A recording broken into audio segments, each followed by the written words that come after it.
Most of you already know Dr. Keller. Jeff Keller gave his part one to the verbal jujitsu and corrections back in November, and we rescheduled this one from December. And uh, Jeff is the current president of the American College of Correctional Physicians.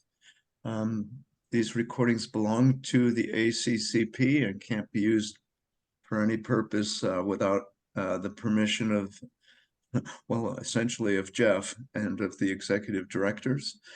And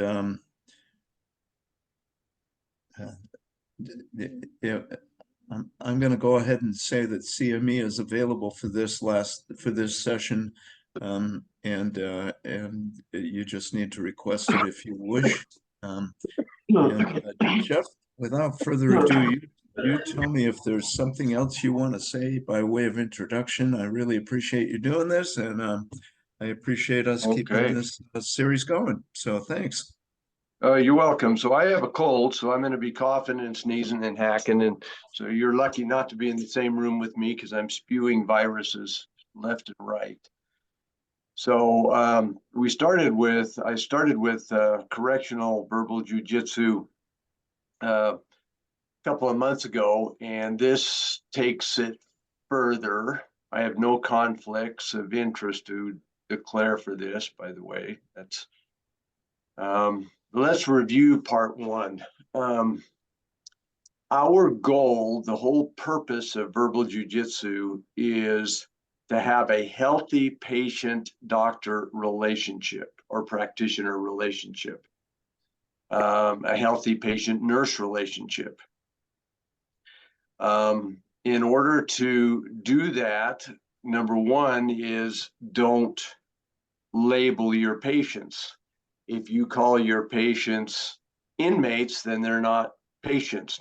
First and foremost, they're inmates. That's their primary, the primary role that you have assigned them to. You certainly don't call them whiners or whatever. They're patients. They're your patients. So if you want them to respect you, you have to respect them. You can't fire them, and they can't fire you. All clinical encounters are discussed back in the dorms. Very important. We're going to come back to that one again and again. And then you have to be fair, because if you're not fair, then people will feel slighted and get angry about that. So in order to do this, we have to look and act like a professional. If a lot of the times, especially in jails, prisons too though, but in jails where we meet a lot of people right off the streets and they've never seen us before. We want them to instantly think there is a professional. Second, we want to work with the patient's outside practitioner, not against them. We talked about that, how to do that, and that will come back again today. We talked in the last about setting boundaries, like for unacceptable behaviors like swearing. My personal thing on swearing is that if someone swears just because it's habitual, I have some F and chest pain, then I'll just say, please don't swear. Your outside right leg, move it back. So your outside leg, this one right now. Yep, and kiss. I'm sorry, Jeff. I'm trying to mute people and it's getting in the way. Sorry. Okay, that's all right. Yourself. All right. So you set boundaries for unacceptable behaviors like swearing. If someone swears habitually, I'll just give them a warning. And then if they swear again, then I'll say, well, we're terminating this visit, but I'll see you again later. If they swear at me, you asshole or whatever, then I say, we're terminating this. I'll see you again later. You need to watch your language. And we have to adhere to our own boundaries. So if we don't let the patient swear, then we can't swear ourselves. Plan in advance what you'll do when your boundaries are crossed, and then if a patient tries to get a rise out of you in some way, you can't show that it's affecting you. You show no emotion, flat-faced. So someone who says, screw you, you're a quack. You try to show no emotion, you terminate the interaction, and then you say you'll see the patient later, and usually I'll tell them when. I'll see you in 2 hours, or I'll see you tomorrow, and then you have to see them at the time you said. And almost always, 95, 99% of the time, they'll come back and often apologize and stop doing what they're doing. And remember that all clinical encounters are discussed back in the dorm. So when you do this, the word will get around and fewer people will get in your face. So next thing we talked about is empathy. Empathy is not pity. Empathy is trying to understand the patient from their perspective. Why are they doing what they're doing? And once you understand why they're doing what they're doing, you can make a plan for how you're going to deal with that. Scott Elison, this quote, I still remember when I heard this from Scott Elison, who's a longtime correctional psychiatrist. Inmates are just like everyone else. They are just trying to get by as best they can. And that's it. Have empathy, make an effort to understand why your patient is doing what she's doing. Our correctional patients are no different than any other patient. So that's what we talked about before. And now we're going to do more difficult encounters. And there's a few. A lot of these are more difficult to deal with than what we talked about before, but let's talk about it. So the first thing I want to talk about is the topic of manipulation. Manipulation is one of those words that carries an emotional connotation, but I don't know what other word to use to take away the emotional connotation. So let me just say it's a good word, and I'll define it here in a second, but let's just say that every medical practice sees manipulation. Before we got into corrections, I was an emergency physician, and I can tell you that probably more patients, I saw more manipulative patients in the ER than I do in corrections. Part of that is because I now know how to do this verbal jujitsu and it's effective. But the point is that correctional patients are no more manipulative than anyone else. Their environment sometimes will tend to push them to manipulation, and we'll get to that. But there's a lot of manipulation, attempted manipulation of patients in every practice. One in particular, is a mom wants an antibiotic for her child's viral illness. So you come in, the child has a viral illness, nothing I can do. And mom says, well, I want an antibiotic. Well, the child doesn't need an antibiotic. Well, I want one. Well, that's manipulation. So anyway. Okay. So, manipulation defined. This is my definition of manipulation. So there are others out there, but this is how I'm going to use it in the context of what we're going to talk about today. A patient wants something that they should not have. Like the mom wants an antibiotic for a viral illness. They won't take no for an answer. So if you say, no, you don't need an antibiotic for a viral illness, and mom says, sure, oh, well, I get it, then no problem. But if they won't take no for an answer, what they do to make you change a no to a yes, that's manipulation. And there's a lot of things that they can do. Manipulation can be very hard to deal with. In my practice, I had a company that provided medical care to about 17 jails and juvenile facilities. And I have, over the years, have hired a lot of medical practitioners. And I think that this is probably the single most, if someone comes into corrections and then leaves, this is maybe the most common reason why, is that they don't know how to deal with manipulation, and they found dealing with it too stressful. In EQA, we'll talk about each of the ways of all the different kinds of manipulation, but in every case, you should ask yourself, why is the patient acting the way they are? And then I'm going to give you methods that are effective in diffusing manipulation. So the first one we talked about a little bit is the tantrum. So they scream and they yell. Sometimes they will get, especially men will get, will clench their fists and give you the hard stare in a very intimidating way. It can be very effective in welling up the emotion in you, whether the emotion is fear, he's going to hit me, or anger, you can't act that way. But whatever emotion that the yelling, the tantrum brings up, in order to maintain, remember, we don't want a confrontation here, in order to maintain the doctor-patient relationship and avoid a confrontation, you have to not show any emotion, no reaction. So you don't say, oh, don't, or you don't get angry. I'll show you, this is my office.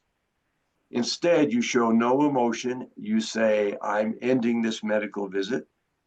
Go back to your dorm, and I'll see you again later in 2 hours or tomorrow or next week or whatever. You can decide that. But whatever you say, you have to do it.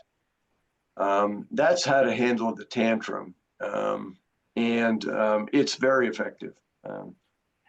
And as I said, when they come back, most of them will, that I've done this with, apologize. And even if they don't throw tantrums anymore. Okay. Second manipulation is exaggeration. And that is, the sort of thing is, I am so much worse now. I am totally numb from the waist down. I can't feel anything from the waist down. No one else here is hurting as much as I am. So I know you're going to say no, but no one else hurts as much as me. And so you need to help me.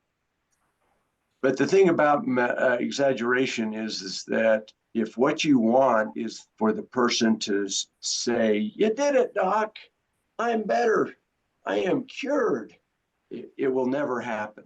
So, and one of the things that happens with this sort of exaggeration is if you say, let's try, I don't know, the NSAID of the day, whatever NSAID you're going to use this time. Let's try this. The implication is that this is going to take away the patient's pain. That is what the patient's going to get out of that from you. So one of the things that you need to set a boundary with exaggeration or chronic pain or whatever is to say, I cannot cure you. You've seen 20 doctors over the years. Nobody's been able to cure you. I won't be able to cure you either. I'm going to do what I can to help you, but I can't cure you. So that's exaggeration. Belittling. Belittling is belittling you. You're a quack. Only crappy doctors work in jails. No wonder you can't understand how to treat my pain syndrome. My outside doctor gave me what I need, OxyContin. You should be ashamed. I've heard this one pretty much, and the way to deal with belittling is that you can't, that's one of your boundaries. You can't talk to me like that. And so we're going to terminate this interchange. And we'll talk again later. The other thing that we'll come back to later is that you need to form a bond with the outside doctor. You're going to call the outside doctor, and together you two will form a joint plan so that when the patient comes back, you say, I've talked to your outside doctor and she doesn't think you should get OxyContin either at this point. Here's what she and I have come up with. The straw man tactic is where the patient accuses you of being racist. You're only refusing me because I'm Muslim or transgendered. Once again, that's a boundary. That is a boundary, I would say, if the person is going to be accusing me, then I go back to we're terminating this visit and we'll talk again later.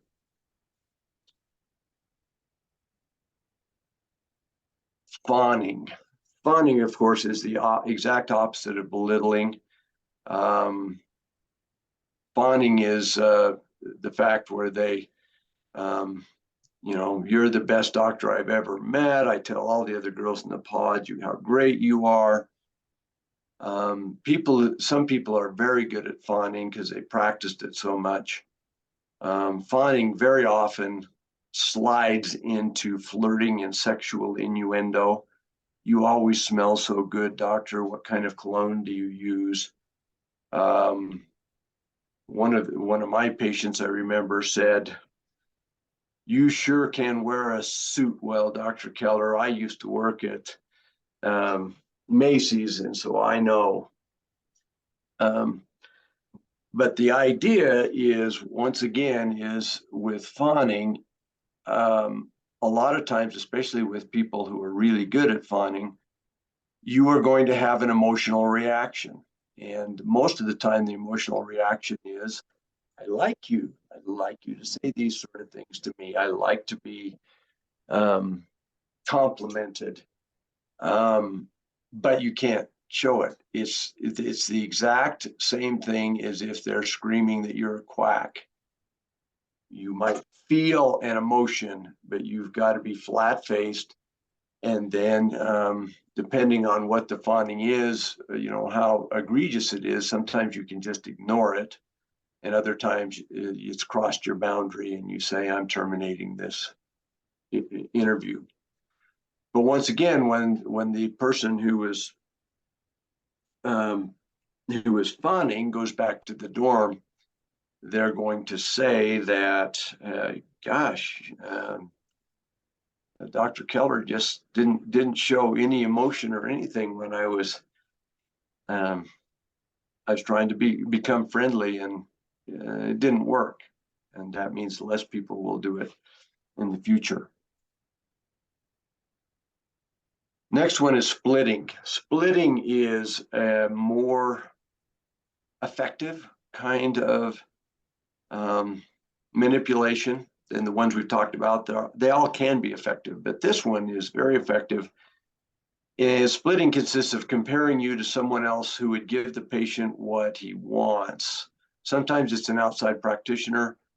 And we talked about that in belittling. So if the solution to splitting with an outside practitioner is after the patient is gone, you call the outside other practitioner. Done this hundreds of times. Almost always, 99.5% of the time, the outside physician is very supportive, and then the splitting is gone. Matter of fact, that's kind of the only way to deal with splitting, is to contact the person that you're being split by, and then you can say to the patient, hey, I talked to your outside practitioner. We have together generated a joint plan, and this is what we've decided. Most of the time when I call the outside practitioner, I'd say, I've got your patient here that I'm working with. This is what I want to do. Is that okay with you? And the outside physician almost always says, sure, that's great. Anyway, splitting is especially effective when the other practitioner or the other nurse or whoever, the other medical professional, is someone in your own facility. So if you've got, let's say, 5 practitioners in a jail or a prison, and 4 of you say no, to request for an extra mattress, say, but one gives them out, then the others are, then the patients are going to split, because they're going to recognize that this is an unfair situation, and it isn't fair. Fairness is one of the foremost things that you've got to do as a correctional physician. And so, and we're going to come back to this again, you need to get together and everybody needs to decide what you're going to do in certain cases so that there's no splitting. Sometimes this is hard because sometimes the person that the light touch, as it were, is unrepentant, is not going to change, but then that's the becomes a problem for your whatever administration. So if someone says the other doctor who works at this prison gave gabapentin to my cellie and he is not in as much pain as I am, well, if that's true, then that's not fair, and patients know that. The filibuster is very effective. Matter of fact, this is one that has bedeviled me more than probably more than most kinds of manipulation, and that filibustering is being relentless in the demand that you change your mind. Remember, we can't fire our patients, and our patients can't fire us.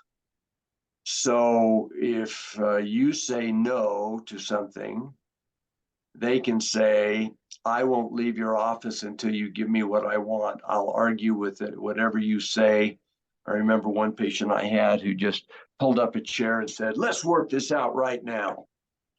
And what he meant was he was going to stay there until I changed my mind about what I was going to do.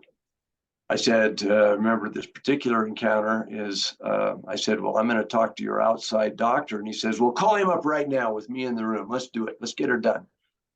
No, I'm not going to do it with you in the room. So if you allow this, an hour later, the patient is still haranguing you and your clinic schedule is shot. So this is one where you have to enforce your boundaries. You have to say, well, time's up. Our office visit is over now. You go back to your dorm and I will see you again, whatever, in a time. If the patient still will not leave, no matter what, you know that you've said that, you have two options. One is to call security, but that's a confrontational technique that I myself prefer not to do. What has worked better for me is I just walk out of the exam room. So patient can be in there by themselves. I walk out, and I can't think of even one time that the patient did not get up and follow me outside. Well, now you're in the hall, and if you want, you can just walk down the hall with them and say, yeah, you know, as you're walking, we'll talk about this more later. So anyway, so that's how I have handled this.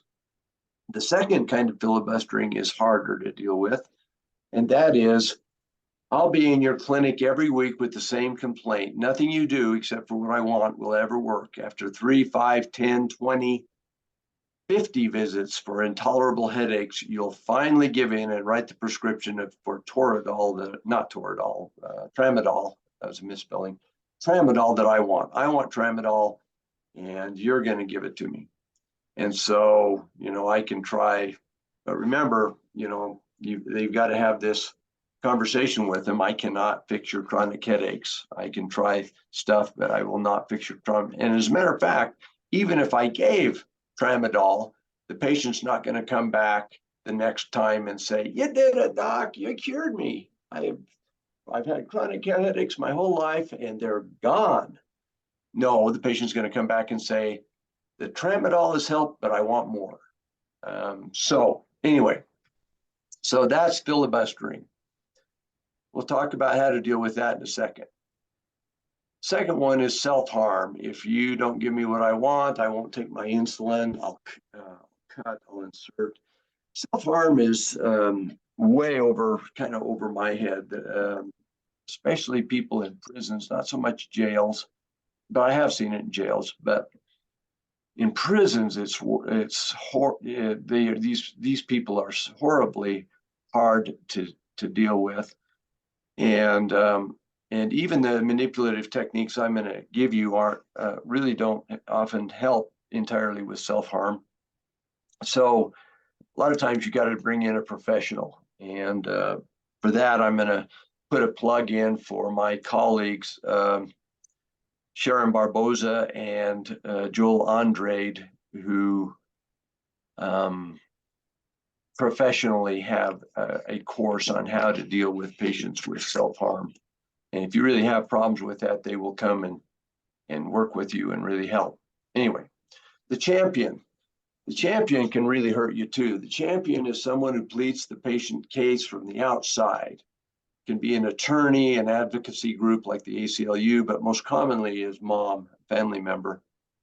And champions use everything, but since they're not incarcerated, they have access to a lot of people that the incarcerated patient doesn't.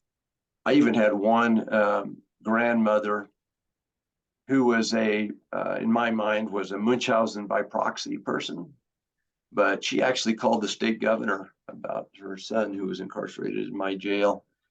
They called the newspaper a lot, that sort of thing.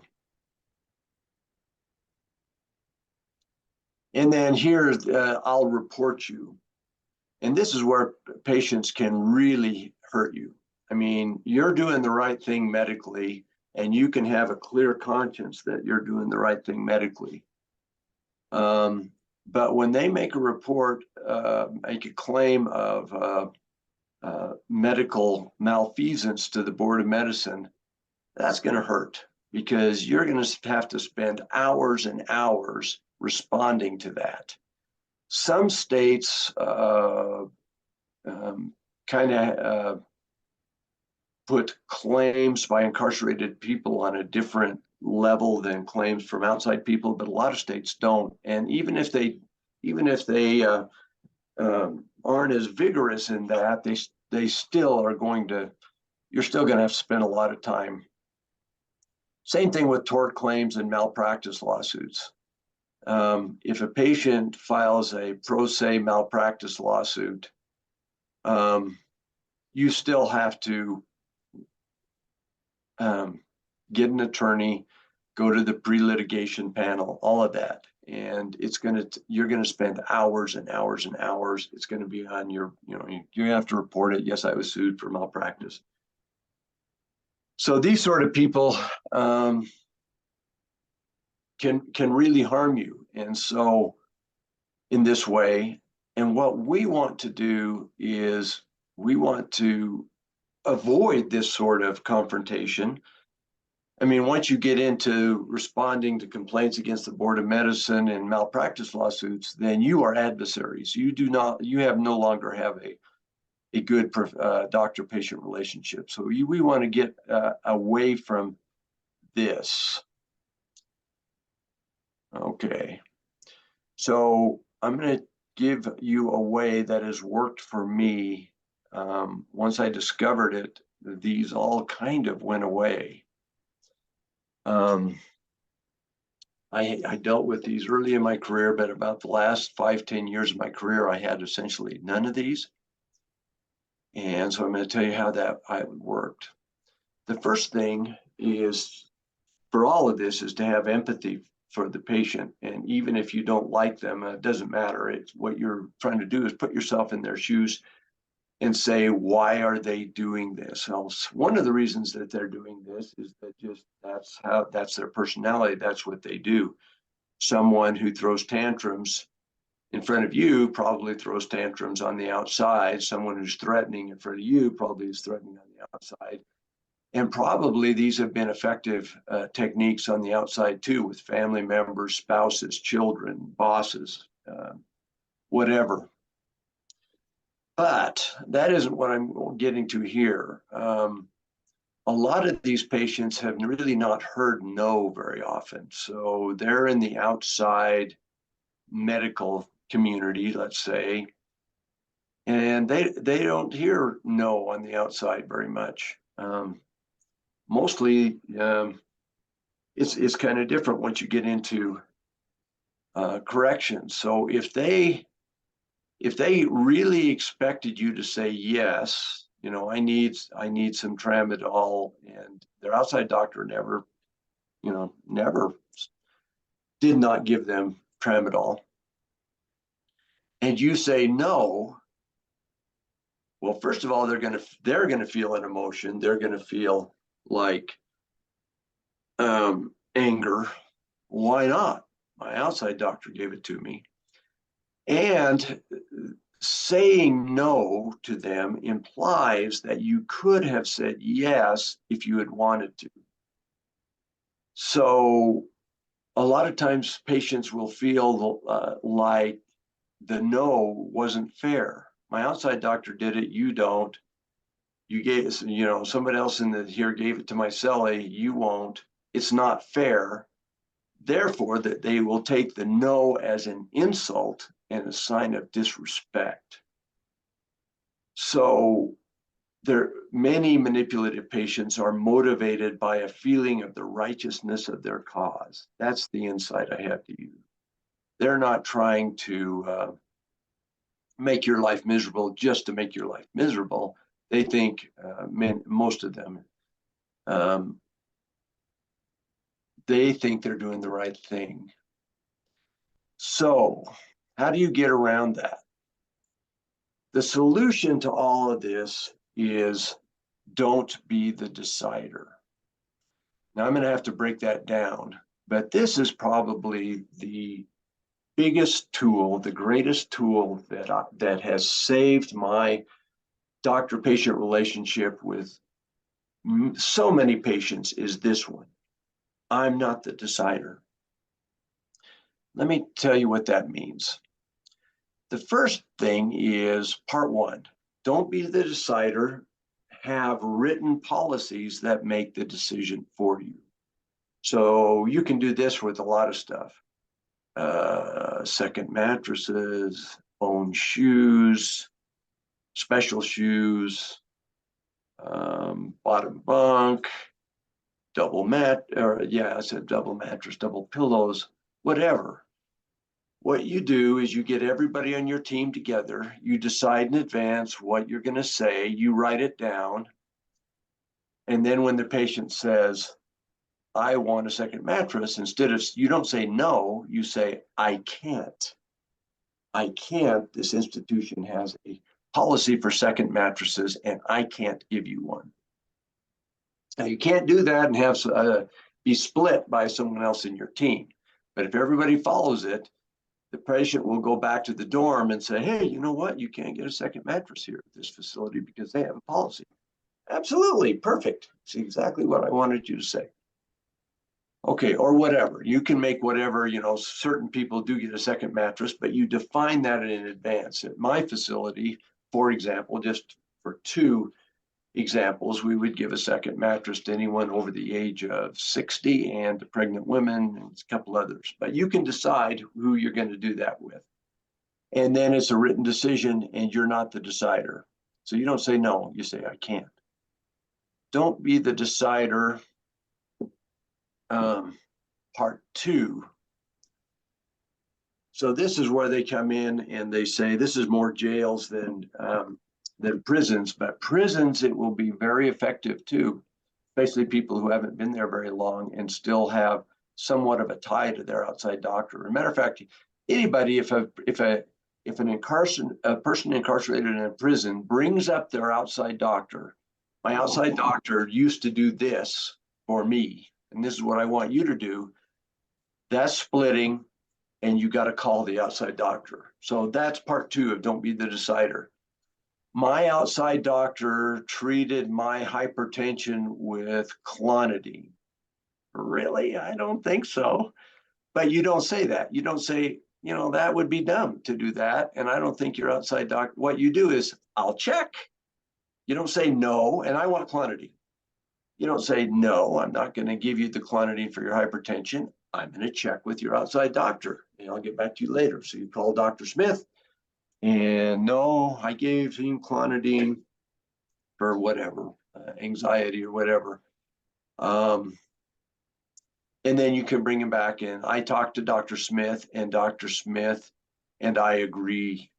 And that goes for lots of stuff. You know, Dr. Smith wanted me to have an MRI of my back. Well, call Dr. Smith. Did you really think he needs an MRI of his back? No. As a matter of fact, I told him he didn't need one. Perfect. Then we're on the same page. And I go back and I say, Dr. Smith and I are on the same page. So you have to be in sync with the outside doctor. And I can only think in my years of making these phone calls that there's only been one outside doctor who pushed back in all the calls I made. The other thing is the pushback I get from calling outside doctors is, you know, I'm busy and I just don't have time. I guarantee you this is gold. You will save time by doing this.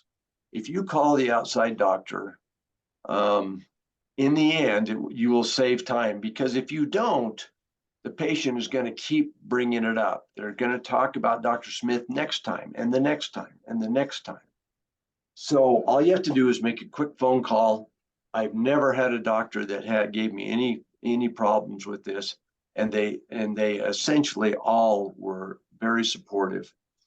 And if you're working in a jail like I did, it's good to have that interaction because of continuity of care, because most of the patients are going to be getting out of jail pretty quick, and we'll be going back to the outside doctor. So that's part 2, be the decider. Don't be the decider, talk to the outside doctor. And part 3 of don't be the decider is establish a committee to make tough clinical decisions. So when a patient comes to you and says, I have chronic, a really good example is chronic pain committees. If someone comes to me, one of the hardest things to deal with in jails and prisons is chronic subjective pain. And once again, nothing you do will ever cure these people. They will never say, you did it, doc. You know, you increased my gabapentin and I'm cured. Never will happen. But if they come and they say, I want gabapentin, or I want to increase my gabapentin, and you say no, then you're back. You've potentially having started, made the patient feel disrespected, and they then go down the road of trying to make you change that no to a yes. So instead, if you establish a chronic pain committee, you can say, I can't give you gabapentin. The only way you can give gabapentin is through the chronic pain committee. Chronic pain committee is usually made up of doctors, physical therapists in its best form, physical therapists and mental health professionals, and whoever else you want to put on there. And those sort of questions go to the chronic pain committee. So I want gabapentin, I want hydrocodone, I want oxycodone, I want fentanyl, I want whatever. I can't give that to you. That has to go through the chronic pain committee. Now, the cool thing about having committees make such decision is that it's very hard to report a committee to the board of medicine. I want to, you know, I want to accuse all of these doctors and physical therapists and who have spent time discussing my case and trying to come up with an optimal therapy for me. I'm going to report them all to the board of medicine. That's hard to do. It's also harder to sue. It's not impossible, but it's much harder.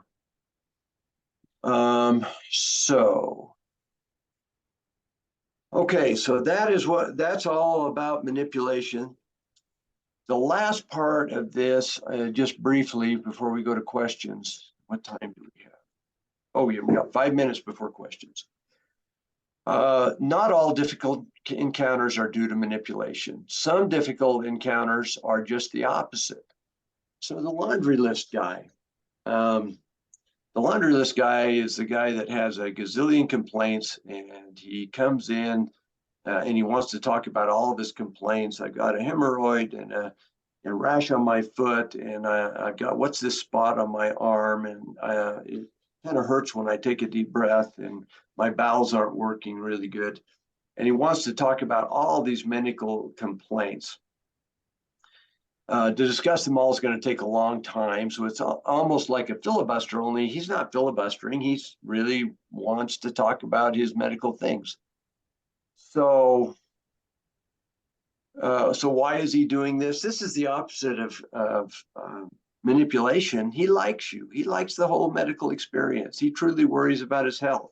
He's anxious by nature. He doesn't want to be forgotten. So, and I have to give credit to Steve Shelton for teaching me how to deal with the laundry list patient. But you do with the laundry list patient is that you, instead of seeing the laundry list patient when he puts in a complaint, a kite, instead you scheduling once a week, once every 2 weeks. It depends. You can decide how often, but you're taking over how often you're going to see him. And when he comes, you tell him the boundaries. We only have 15 minutes. And you pick one thing on your list to talk about, and I'm going to pick one thing on your list to talk about. That's what we're going to talk about today. And then you're going to come, and then you're scheduled to come back in a week, and we'll talk again then. This has worked great. So the patient doesn't feel like he's forgotten because he knows he's coming in every Friday, say, or every other Friday.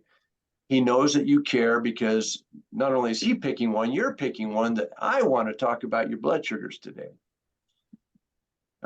So that is and that I found that very effective. Matter of fact, that really helped when I learned that from Steve. Okay, the next difficult patient to deal with are patients who refuse medical care. A lot of times we think, okay, they refuse medical care, forget them. No, they are your patient, and you need to have empathy. The empathy is, why is the patient refusing medical care? It depends on the patient. A lot of people, it's not really a refusal. So in my jail, the security officers, the deputies would get on the intercom and say, Smith, go to medical. Well, Smith doesn't go to medical, and they'll call and say, he refused. But he was on the can, or he was on the phone, or he didn't hear it, or he was asleep. So he didn't really refuse it. Maybe people are refusing medical care because they don't trust you.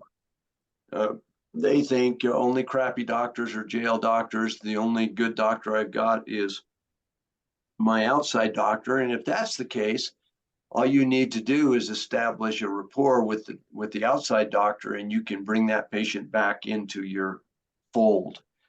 Some people are not a believer in orthodox medical care. So I had a lot of deputies who didn't want to get a COVID vaccination because they'd been listening to too many political websites.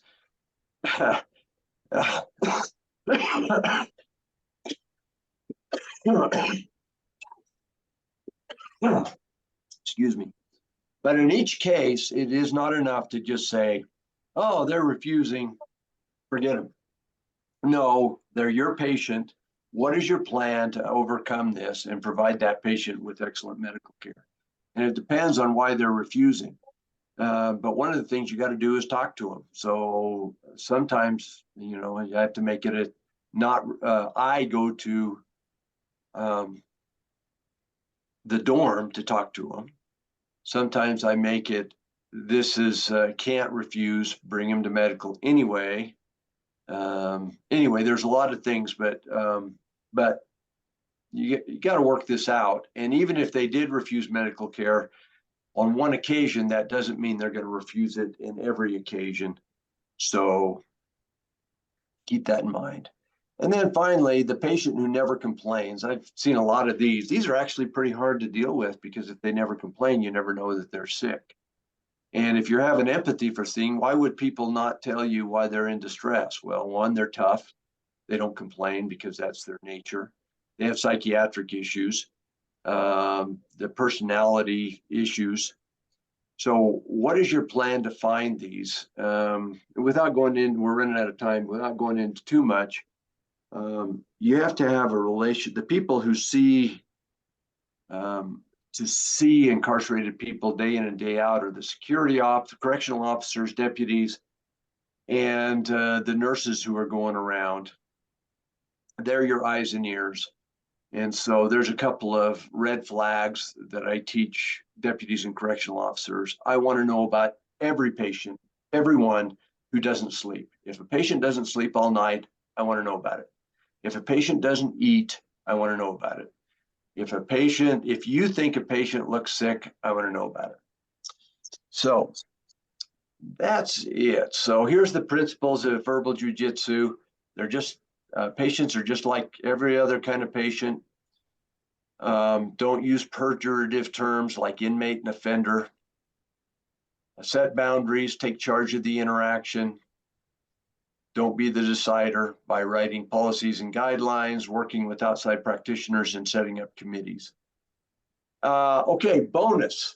I just finished this book, and this is the best book I've read in the last couple of years. This is a fabulous book, and it intersects with what we do in corrections so much. This is about the medical clinic that goes around to treat the homeless in Boston. Fabulous book. You should read it. Okay, questions? Let's talk. I haven't been following the chat, Mike, so there's something I need to I deal can with. tell you some things that we've got. There were two people who were talking about how often they get brought before the board based on complaints from inmates. And I guess the corollary to that is, how do you prevent that? And I won't give you my play on that, but there were two people who were talking about this, and it's a problem. I only had this happen to me once, but it took 6 months to get rid of it, but it was Right. it should have disappeared. It should have disappeared quickly, but it didn't, and it doesn't, and it's a giant pain. Yeah, that's because you live in Oregon or lived in Oregon at the time. Anyway, yeah, the best way I've come up with is that you're not the decider.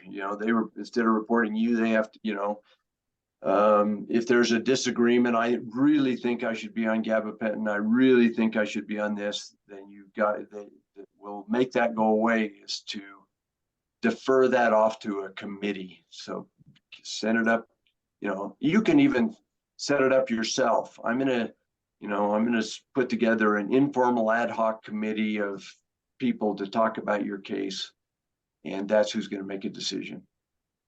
That works. You probably know that the TLC in Oregon was in existence for years, not what you think, the therapeutic levels of care. And brilliantly, Steve named it the TLC committee, and implying something that it was or maybe was not. But our biggest thing, and the place that we got brought to task from courts and judges and lawyers, was if the documentation wasn't adequate out of the committee. So just saying no frequently didn't work for us. I'll just throw that out there. Somebody else. Yes, and I have no other words of wisdom other than that, is that, matter of fact, once you report it to the Board of Medicine, it works to do it. I mean, it's a little late, but if you're going to report back to the Board of Medicine, one of the things you can do is set up an ad hoc committee to look over the case within your institution. And if you can go to the Board of Medicine and say, well, I had all these people look at this case and they say I'm doing the right thing, that helps. What happens in my state is when the patient makes a complaint, then they send me a letter and I have to do a quick response and send some records. And then if they decide that it needs to be investigated further, then it becomes more of a big issue. And I get a lot of complaints, but it doesn't go further than that. Like after my response, it's acceptable. So, I mean, I don't know what it is state to state, but that's how it is here. Right. Yeah. So I think that is correct. So it's a tough thing to deal with, and the best way is that I've come up with dealing it is what we've talked about. Another question that came up is, do you need an ROI, a release of information, permission to talk to the doctor on the outside if he No. was that patient's? And No. I tend to say no, but No. what do the legal people tell us more about that, Jeff? Well, it's continuity of care. It's continuity of care. So if it would make a difference if I told the patient, I'm going to call your outside doctor, and they said, absolutely not. You will not talk to my outside doctor. Okay, I might give that some credence, but I have the right to talk to the outside doctor as part of continuity of care of coming into the correctional facility and leaving again. Matter of fact, I kind of have an obligation in some cases. It's so I don't think you need. I have heard nothing from legal people that say I have to have a release of information to talk to their outside doctor about continuity of care. I think it's implied by everything that you've been saying that you've already done your due diligence to show that this person doesn't need A, B, or C, or shouldn't have this particular drug or like that. And I think that when you're talking to when you're getting a second opinion, essentially that's what you're doing. And yeah, I mean, I've seen it done in multiple ways, but calling their actual doctor that maybe they trust better than they trust you is a great way of going. But the worst cases I've seen is when mommy's calling and there's really something going on. And those were some of the worst legal cases I've seen where they had to settle whether the provider was right or wrong. So I'll throw that out there Well, I didn't. for Yeah, anybody to comment on. I didn't bring that up, but there are a couple of ways for people to get to see have a medical interaction. And one of them is if family member calls and says they're sick, and you better see them. It is wrong medically and to say, well, they got to put in a kite. No, this is the patient that doesn't complain. So if mom calls and says they're sick, then you see them. Absolutely, every time.